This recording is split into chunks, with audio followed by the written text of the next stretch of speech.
ए तोरक मालूम बाना 7 बेरी हमार बिया कटले बाड़े 8वां बारी देख नहरू लेके अगुआ आवता। भैया आपकी कोनो गड़बड़ी ना होके 7 दे के संभाल लिए भैया।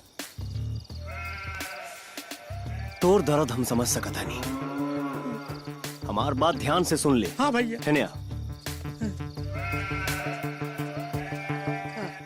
हाँ भैया ठीक बा। लगाता भैया अब की हमार लगन पाँव न जाइए। बस हमके फॉलो करना भैया वो तो करबे करी ले। चल तब पानी उनी पी सब है उठाई। हाँ। ला ला अरे ना हमरा सुंदर बर बर दोनों काफी मजबूत बा। अब बेटा बस इतना बता दा कि कौने क्लास में पढ़ा तारा, भविष्य के का योजना बा? बीए ऑनर्स करता रे आ साथे साथे कंपटीशन के तैयारी में भी लागल बाणे। कौन कंपटीशन के तैयारी करत तारा बबुआ? रेलवे के, बैंक के, टीचर के। सब बतिया तो रहुआ बतावता नहीं, यहाँ के कुछ बोलते नहीं की। ई गूंग हमन का जी? अरे ना जी, आज ही मौन व्रत में बाणे। अच्छा ये बात है तो चिंता ना करी, अब्बा हमहू मौनवा वाली बतिया पूछते था नहीं। लगाता ही पंडितवा एक आंख हमार फोड़े के कहा था, हम दोनों फोड़ देवे कर। अब एकर भावार्थ का भइल?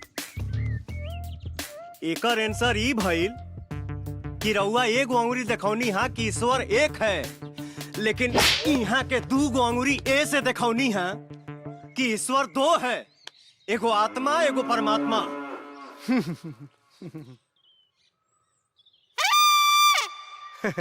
लड़का तो भाई बहुत है ज्ञानी बा। रुकी अब दूसर मौन वाली सवालिया पूछा था नहीं। अच्छा थप्पड़ मारबे हम घूसा मारा। हरा चोटा अब एकरे बारे में समझाई।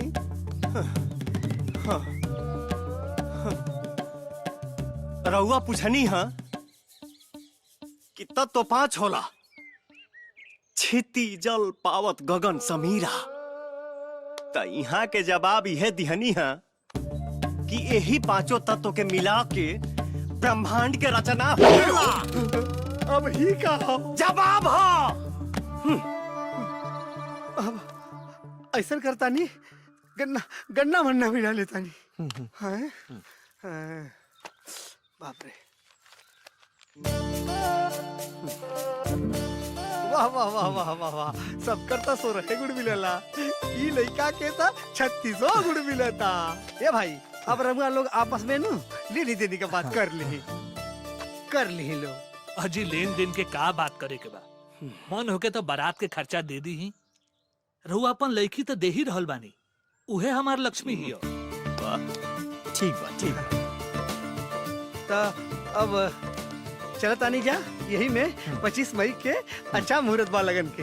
हाँ अच्छा चलता नहीं जा। प्रणाम। आई आई आई आई आई आई सब जन आई आई आई आई सब जन।